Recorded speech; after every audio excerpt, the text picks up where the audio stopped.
인사하겠습니다. 반갑습니다. 사랑합니다.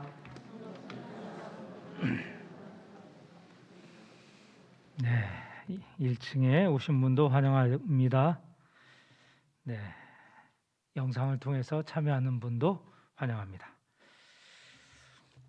2011년 3월 11일입니다. 한 거의 10년이 됐죠. 제가 우리 원로 목사님, 담 목사님께서 그 전에 연락을 하셨습니다. 우리 같이 라오스에 가자.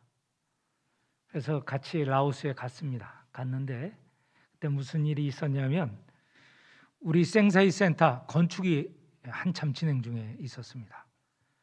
두 사람이 건축을 열심히 했죠. 이종길 장로님하고 배우수 장로님이 한 달 전에 가서 건축을 하였습니다. 라오스 현지인의 도움을 받아서 건축을 잘 했습니다. 거의 마무리 지을 때 돌아가자 해서 이제 비행기를 타고 3월 11일입니다. 그때는 직항로가 없어서 태국 방콕 공항을 거쳐서 이제 한국에 오는데 방콕 공항에 경유하기 위해서 거기에 내렸습니다. 4사람이죠. 원로 목사님하고 저하고 장로님 2분, 4사람이 지금 기다리고 있습니다. 저 앞에 큰 텔레비에서 지금 뭘 하나 보여주고 있는데 갑자기 여기저기서 악소리가 막 나고 그렇습니다. 뭐냐면 3월 11일에 일본 후쿠시마 지역에 지진이 나고 그 지진 때문에 바다에 해일이 일어서 쓰나미죠. 높은 곳은 그때 한 40m가 됐다고 합니다. 보통은 뭐 20m 정도 되는 15m, 20m 이상 되는 해일이 쓰나미가 덮친 겁니다. 그걸 TV에서 보여주는 거예요. 처음에 저는 그냥 드라마인 것 같았어요. 영화 장면인 줄 알았습니다. 그런데 그게 뉴스 가운데 있었고 막 악소리 내는 사람이 보니까 주로 일본 사람들이더라고요. 자기 나라에 그런 일이 일어난 거죠. 9.0이 넘는 지진이 일어나서 그게 바다 가운데 일어났죠. 바다가 쓰나미가 나서 몰려드는데 그 바닷물이 육지 내 10km까지 진전이 됐다고 합니다. 많은 사람이 죽었습니다. 그런데 그 많은 사람 죽은 것만큼 아니 그 이상 큰일이 난 게 뭐냐면 후쿠시마 바다에 원자력 발전소가 쭉 있었습니다. 그 해일이 쓰나미가 덮친 거예요. 기계가 중단이 되고 그것은 원자력 발전소 안에 원자로가 있어서 거기에 우라늄을 태워서 그 열로 발전이 되는 거거든요. 그런데 그 쓰나미가 덮침으로 인하여서 발전소 안에 있는 원자로가 폭발이 된 겁니다. 그 폭발은 우리가 잘 아는 히로시마 폭발보다 훨씬 더 강력한 폭발이 된 거예요. 그리고 그로 인하여서 나오는 방사능, 이게 인간에게 어마어마하게 큰 피해를 끼치는 거거든요. 그것이 폭발되면서 나오는 것이 그 물로 식혀가면서 발전을 하는 거거든요. 지금까지 폭발된 그 안을 식히려고 물을 계속 붓고 있고 그 물은 또 어디로 나갑니까? 결국은 밖으로 나올 수밖에 없잖아요. 그거 굉장히 위험한 물질이기 때문에 물이지만 그걸 전부 흰 콘크리트 통을 만들어서 거기다 잔뜩 재놨습니다. 가끔 여러분 후쿠시마 보면 알지만 발전소 곁에 하얀 콘크리트가 완전히 뒤덮여 있어요. 쫙. 이제 그것도 둘 곳이 없답니다. 그 물은 아무데나 버리면 안 되거든요. 일본 정부가 참다 하다 안 돼서 방법을 지금 구상하고 있는데 정부 내에서는 지금 확정된 것 같아요. 그 물을 다 어디로 버리느냐? 바다로 버리자. 바다로 버리면 그 바로 태평양이거든요. 물이라는 게 태평양 그 앞바다에서만 도는 게 아니고 그 모든 전 세계 어디든지 다닙니다. 그렇게 되면 그 방사능 오염된 물이 우리나라 동해도 들어오고 남해도 들어오고 황해, 서해도 들어옵니다. 방사능에 오염된 물고기는 먹을 수가 없습니다. 먹으면 우리 몸에 축적이 되고 우리가 축적이 되면 이상한 병 그리고 자녀가 생산이 된다면 기형아가 낳게 됩니다. 옛적 소련 지역의 체르노빌이라는 데 원자력이 폭발하면서 수십만이 죽고 피해를 입히고 그것이 폭발된 지 40년이 지났는데도 들어갈 수가 없어요. 그 땅은 오염이 돼서 들어갈 수가 없어요. 엄청난 피해가 일어난 겁니다. 그것보다 훨씬 더 큰 것이 후쿠시마 일본의 상황이거든요. 여러분 생선 좋아하시는 분은 지금 많이 드세요. 이제 조금 있으면 생선 못 먹습니다. 거기에 감염된 오염된 생선은 먹을 수가 없어요. 먹으면 그 방사능이 우리 몸에 들어가면 그거는 나오지 않습니다. 우리 몸에 축적이 되어서 우리의 세포를 왜곡하고 우리의 몸을 왜곡시켜서 병이 있게 되고 큰 어려움에 빠집니다. 방사능 폭발이 있던 체르노빌의 주변에 많은 아이들이 암에 걸리고 지금도 일본의 소아암이 엄청 늘어났습니다. 일반 사람들의 암 발생률이 엄청납니다. 자, 일본이라면 이 쓰나미를 대비하고 원자력 발전소를 안정되게 어떤 일이 있어도 위험하지 않도록 해야 되는데 일본 사람들은 자신했죠. 우리의 원자력은 그 어떤 외부의 충격이나 내부의 사건에도 괜찮다. 자신했었습니다. 그러나 원자로가 그렇게 폭발을 한 거죠. 현대를 뭐라고 하냐면 위험 사회라고 합니다. 옛날에 비해서 지금은 과학이 얼마나 발전했습니까? 웬간하면 다 제동장치를 몇 개씩 둡니다. 뭐 어떤 잘못된 일이 일어나기 전에 제동할 수 있는, 막을 수 있는 그런 장치가 뭐 2겹, 3겹, 4겹씩 잔뜩 둘러싸여 있는데 그런데 사고는 나는 것이죠. 과학이 발전하고 기술이 좋아지면 사고는 없을 거다 생각했는데 그렇지 않습니다. 이 현대 사회일수록 사건, 사고가 터지면 대형 사고가 되는 겁니다. 사람들의 믿음이 흔들리게 되었어요. 사고가 일어나지 않아야 되는데 왜 사고가 나는가?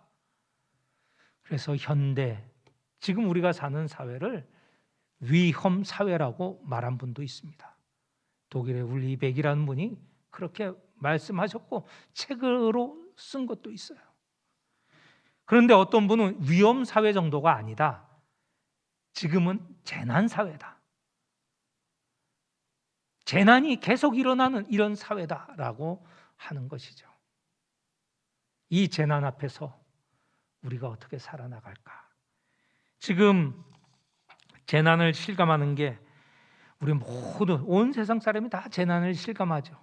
작년 코로나가 발생하여서 지금까지 코로나가 진행 중에 있습니다. 전 세계적으로 1억 1,400만 1억 명이 넘게 감염이 됐고 그 가운데 250만 명이 넘는 사람이 목숨을 잃었습니다. 그리고 우리나라도 지금 거의 9만 명 감염이 됐고요. 다행히 우리나라는 그 사망이 굉장히 작습니다. 1,600명 정도가 사망을 했습니다. 그러나 한 감염병으로 인해서 1,600명이 죽었고 앞으로 더 사망자가 나올 겁니다. 전 세계적으로 보면 아까 말씀드렸던 대로 200만, 250만 명이 넘게 사망을 했습니다. 모두가 다 이 재난에 실감하고 있죠. 누구도 이 재난에 벗어날 수 없습니다. 다 나가게 되면 마스크를 써야 되고요. 가능한 한 많은 사람이 모인 데 가지 않으려고 하고요. 그리고 그런데 갈 수밖에 없을 때는 갔다가 빨리 나올 수밖에 없는 것이 오늘 우리의 형편입니다. 재난이 늘 우리 곁에 지금 존재하고 있습니다. 성경에서 말하는 재난 크게 세 가지, 네 가지입니다. 재난 하나는요, 기근입니다. 기근. 가뭄으로 인한 기근이죠. 가뭄이 몇 년 지속되면 농사를 지을 수 없고, 농사를 지을 수 없으면 많은 사람이 죽게 됩니다. 성경에는 가뭄에 관한, 기근에 관한 이야기가 자주 나옵니다. 아브라함도, 이삭도, 그 아들 야곱도 기근 때문에 자기가 살던 곳을 떠날 수밖에 없죠. 아브라함, 이삭, 야곱 다 모두 애굽으로 갈 수밖에 없었습니다. 거기에는 그래도 농사가 잘 되어서 먹을 것이 있었기 때문에. 또 하나는 전쟁입니다. 전쟁이 일어나면요, 전쟁 서로 싸우려고 하기 때문에 수많은 군사들이 죽습니다. 또 전쟁터가 되기 때문에 일반 백성도 죽게 됩니다. 그러나 그보다 더 큰 피해일 수 있는 것은 국토가 망가지는 것이죠. 전쟁터가 되면 농사를 지을 수 없고 농사 짓는 것이 황폐화되게 됩니다. 성이 무너지고요, 집이 무너지고 살던 곳이 회파가 됩니다. 6.25 경험하신 우리 어르신들 있지 않습니까? 전쟁하면요, 국토가 다 망가지죠. 어디 살 데가 없습니다. 그동안 있었던 산업시설 다 망가지고 사람들이 농사 짓던 것도 다 황폐화되고 우리 잘 경험을 했습니다. 또 하나는 감염병입니다. 감염으로 인하여서 많은 사람들이 죽습니다. 강도는요, 어떤 게 가장 큰 강도냐, 세기냐? 감염병이죠. 그보다 좀 덜한 강도가 전쟁이고 그보다 좀 덜한 게 기근인데, 어떻게 됐든 이 세 가지가 오게 되면 사람들이 살아갈 수가 없습니다. 그 자리를 피하던가 도망가다든가, 잘못된 사람은 목숨을 잃게 되죠. 거기다가 성경에는 뭐 자주 표현은 안 돼 있지만 지진도 있고요, 천재지변, 화산 폭발도 있고 등등 여러 가지가 있습니다. 오늘날에도 마찬가지입니다. 이런 것들이 우리 곁에 남아 있어요. 아니, 예전과 큰 차이가 없이 우리에게도 이런 재난이 계속되는 겁니다. 기근이 한번 이르면요, 아프리카, 아시아 살지 못하는 동네는 수만 명이 그냥 죽습니다. 전쟁이 일어나서 많이 죽지 않습니까? 1차 세계대전, 2차 세계대전, 한국전쟁, 베트남 전쟁, 월남 전쟁이죠. 그리고 감염병으로 인하여서 1917, 18, 19년도에 무려 5천만 명 정도가 죽었다고 합니다. 이 감염병으로, 최근의 감염병으로 가장 큰 건데, 지금 우리가 250만 명이 죽어도 지금 살기 어렵지 않습니까? 과거는요, 더 큰 감염병도 있었다는 것입니다. 어떻게 살아나갈 것인가? 오늘 재난사회 또는 위험사회라고 하지 않았습니까? 오늘 우리도 마찬가지입니다. 나가면 교통사고, 또 잘못되면 또 암 같은 질병, 사업하는 분은 언제 순식간에 부도가 날지 모르는 상황, 이 재난 가운데 살아가고 있습니다. 하루하루 잘 살아나가는 게 정말 우리 고백하지 않습니까? 은혜다. 하나님이 보호해 주셨다. 그렇게 말하고 있지 않습니까? 이런 때에 큰 재난이든 아니면 작은 자기 개인적인 사건, 사고이든 간에 우리가 어떻게 살아나갈 것인가? 우리의 정신으로, 맨정신으로 살아가기 어렵습니다. 불안합니다. 고통스럽죠. 그런데 오늘 우리가 읽은 성경 46장 1절은 우리로 이 두려움과 고통에서 벗어날 길을 알려주십니다. 46장 1절이 우리의 고백이 되기를 원합니다. 오늘 매일 살아나가는 또 순간순간 우리의 고백이 되기를 바랍니다. 함께 읽어보겠습니다. 1절입니다. 하나님은 우리의 피난처시요 힘이시니 환난 중에 만날 큰 도움이시라. 아멘. 거기에 보니 하나님은 우리의 피난처이시다. 또 우리의 힘이시다. 그리고 환난 중에 만날 큰 도움이다. 여기서 우리를 도전하는 말씀이 뭡니까? 환난이라고 하지 않았습니까? 지금까지 제가 여러분에게 말씀드린 온갖 환난 다 여기에 포함되어 있는데, 이런 환난 가운데 하나님이 우리의 피난처이시다. 우리가 피할 곳이다. 그분이 우리의 힘이 되시고 우리를 도우시는 분이시다 하시는 말씀입니다. 이 고백으로 하루하루를, 우리의 남은 여생을, 우리의 이제 본격적으로 시작하는 삶을 살아가시는 성도들이 되시기를 축원합니다.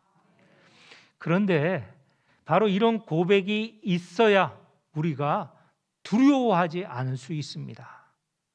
이런 고백이 바탕이 돼야, 이런 신앙 고백이 있어야 이 위험사회, 재난사회에서 우리는 두려워하지 않고 살아갈 수 있습니다. 오늘 우리가 읽은 3절 하반절에 보면 뭐라고 표현되어 있냐면 우리는 두려워하지 아니하리로다 라고 되어 있는데, 이게 2절 지나서 3절도 끝부분에 위치해 있는데 우리는 두려워하지 아니할 것입니다. 이렇게 믿음의 고백이, 이 고백적인 말이 어디에 원래 위치해 있느냐? 1절 하나님은 우리의 피난처시요 힘이시요 환난 중에 우리가 만날 도움이시다, 큰 도움이시다 라고 고백하고 이어서 나오는 말입니다. 그런 분이시기 때문에 우리는 어떻게 해요? 두려워하지 않을 것이다. 사실 3절에 번역되어 있는데 이게 2절 앞부분에 나와 있어야 됩니다. 원래 성경에는 그렇게 되어 있습니다. 하나님이 피난처이시기 때문에 우리는 두려워하지 않을 것입니다. 이런 고백을 할 수 있다는 것이죠. 어떤 환난이에요? 이후에 나오는 2절, 3절 그리고 마지막까지 나오는 그런 모든 환난 가운데 우리는 두려워하지 않는다라고 믿음으로 고백하고 살아나가는 것이죠. 2절, 3절에는 이런 내용이 나와 있습니다. 큰 재난입니다. 자연재해입니다. 2절, 3절을 보면 이런 모습을 볼 수 있어요. 지진이 일어나서 땅이 흔들리는 거예요. 지진이 일어나서 땅 흔들리는 거 최근에 우리 보지 않습니까? 아까 후쿠시마 얘기도 했지만 이전에 파키스탄에 지진이 나서 흔들려 집이 무너지고, 중국 얘도 지진이 나서 무너져서 10만 명 넘는 사람이 죽지 않습니까? 여기저기서 지진이 일어나면 땅이 흔들리고 땅 위에 있는 집들, 건물들, 건축물들이 다 흔들려서 무너집니다. 살아남을 게 없는 거죠. 많은 것들이 무너지고 죽게 됩니다. 그게 2절, 3절입니다. 이런 상황 가운데서도 우리는 1절에 고백을 합니다. 하나님이 우리의 피난처이십니다. 그래서 두렵지 않습니다. 오늘 코로나19 이 상황, 온 세계를 뒤덮인 상황에서 우리는 고백합니다. 하나님이 우리의 피난처이십니다. 두렵지 않습니다. 그런데요, 이 환난이 믿는 사람에게는 없다는 게 아닙니다. 환난이 믿는 사람에게도 있는 거예요. 코로나에도 감염이 되는 거예요. 감염이 돼도 고백하는 것은 하나님이 나의 힘이시고 환난 중에 큰 도움이십니다. 이게 신앙입니다. 믿는 자에게는 환난이 없다? 잘못된 것이죠. 최근에 참 조심스러운 말이지만 모 교회, 큰 교회에서 코로나19를 예방할 수 있는 카드가 있다. 그래서 그 카드를 나눠주려고 하지 않았었습니까?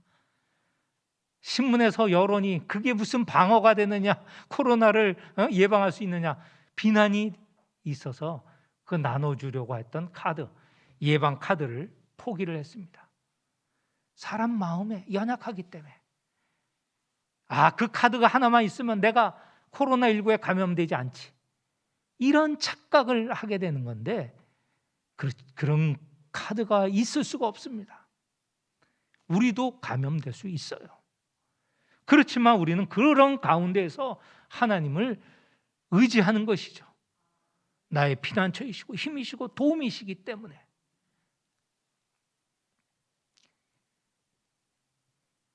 이 시편의 배경이 어떤 배경이 있냐면, 이 배경은 히스기야 왕 때 일어난 역사를 배경으로 하고 있습니다.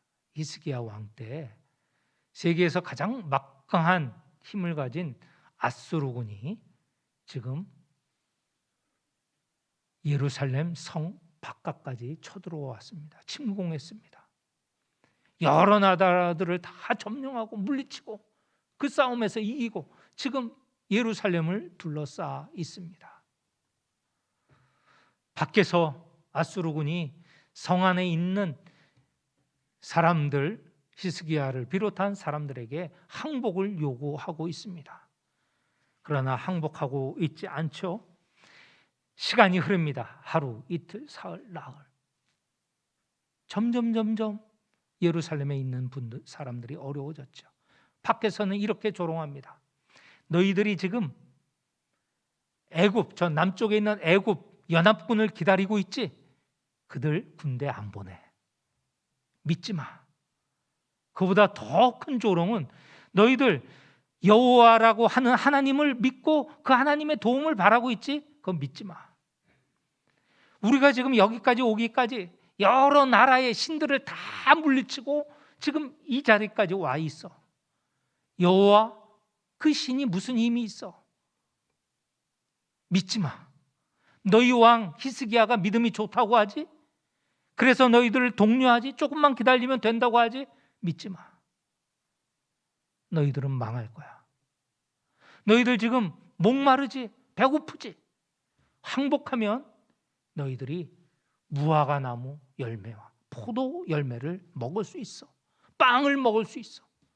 이렇게 조롱하고 유혹을 하는 것입니다. 실질적으로 예루살렘의 성 안에 있는 백성들은 먹을 게 없어서 똥을 먹고 오줌을 먹고 지내고 있었다는 것입니다. 얼마나 위험스러운 순간입니까? 재난이 그냥 머리 위에서 내려 붙는 것입니다. 피할 길이 없어요.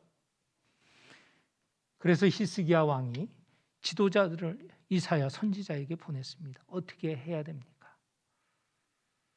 이사야 선지자의 답이 무엇입니까? 저 바깥 아수르 왕의 아수르 군대를 의지하지 말고 믿지 말고 하나님을 믿으라. 하나님이 너희와 함께하고 너희가 살아갈 길을 알려주실 것이다.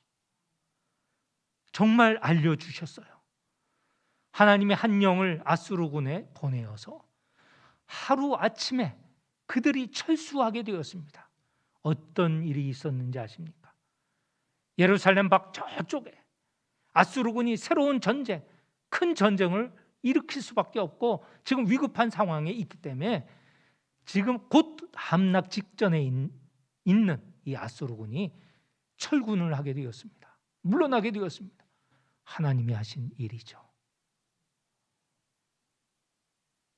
하나님께서 나는 피난처야, 나는 힘이야, 나는 너희들의 도움이야 라고 말만 하시는 게 아니고 바로 위기 상태, 지금 곧 망하는 이 백성들에게 실질적으로 도우시는 손이 되었다는 것입니다.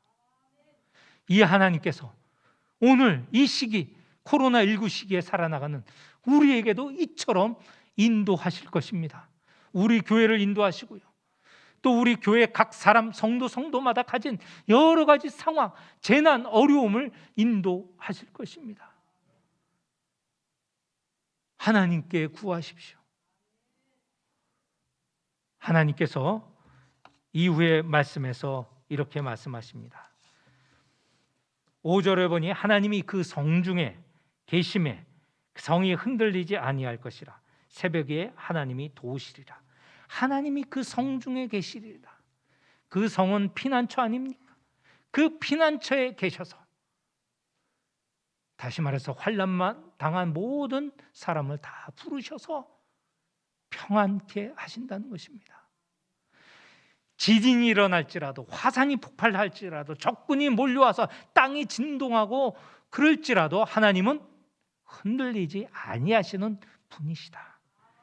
5절에 분명하게 말씀하고 있습니다. 하나님이 성중에 계시는데 그렇기 때문에 그 성은 흔들리지 아니할 것이다. 하나님, 흔들리지 아니하시는 하나님. 온 세상이 떠들고 난리를 치고 흔들리고 막 그냥 뭐 뒤집어질지라도 그렇지 않는 하나님께서 백성들을 돌보신다는 것입니다. 그리고 그렇게 돌보실 뿐만 아니라 다가오는 모든 대적을 물리치신다는 것입니다. 우리들에게 하시는 말씀은 너희는 단지 지켜만 봐라 하시는 말씀이에요. 10절 이르시기를 너희는 가만히 있어 내가 하나님됨을 알지어다. 이 말씀은 이스라엘 백성에게 굉장히 익숙한 말입니다. 이스라엘에게 신앙 역사에 일어난 일로 인하여서 그들이 갖고 있는 믿음입니다. 어디에서 그런 일이 벌어졌습니까? 이스라엘 백성이 종되었던 애굽에서 나와서 지금 나가고 전진하고 있는데 뒤에서 애국 군대가 막 쳐들어오고 있는 거예요. 앞은 홍해가 가로막혀 있어요. 나가지도 못하고 돌아서지도 못하는 진퇴양난의 상황에서 그때 하나님께서 모세에게 어떤 말씀을 주셨습니까? 가만히 있으라. 오늘 하나님께서 하시는 일을 지켜보라. 다 지켜봤죠? 이스라엘 백성은 홍해 가운데 구원받았죠? 그러나 애국 군대는 그 홍해에 들어갔다가 다 물속에 죽게 되었습니다.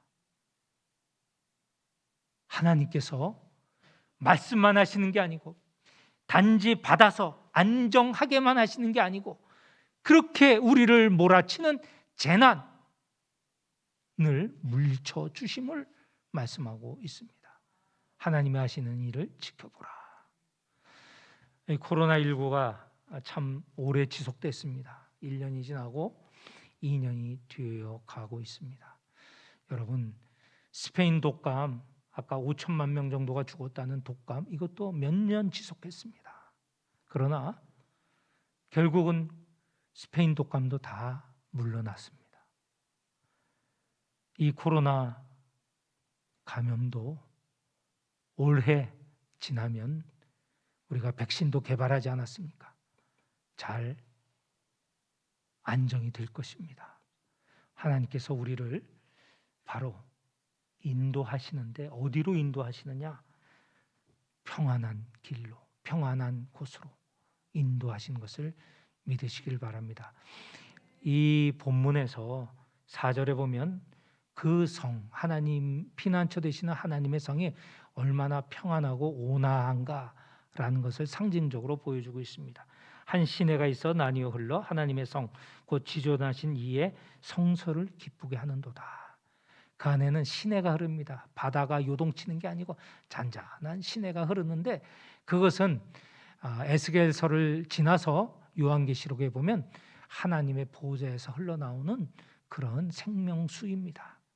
얼마나 우리에게 평안과 생명과 안정을 주는 그런 시냇물입니까? 그것을 말하고 있는데 그것이 바로 하나님이 계신 곳에 흘러서 우리 모두를 평안케 한다는 것입니다. 또한 하나님께서 종국 마지막으로 9절에 보니 전쟁도 없애시겠다 하십니다. 이르시기를 그가 9절 땅끝까지 전쟁을 쉬게 하시며 활을 꺾고 창을 끊음에 수레를 불사르시는도다.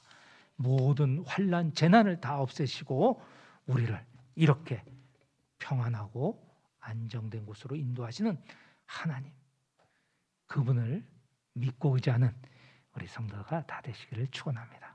기도하겠습니다. 하나님 아버지, 코로나19로 인하여서 우리가 위기 가운데 있습니다. 재난 가운데 있습니다. 그러나 이 모든 가운데 우리를 부르시고 당신의 피난처로 품어주시는 하나님 바라보며 하나님께 의지하게 하여 주옵소서. 하나님이 하시는 일을 바라보는 저희가 되게 하여 주옵소서. 근심하지 않고 두려워하지 않고 걱정하지 않게 하여 주옵소서. 전능하신 창조주 하나님을 바라보는 성도가 되게 하여 주옵소서. 우리를 구원하시는 하나님을 바라보는 모든 성도이기를 간절히 원하오며 예수님 이름으로 기도하옵나이다. 아멘.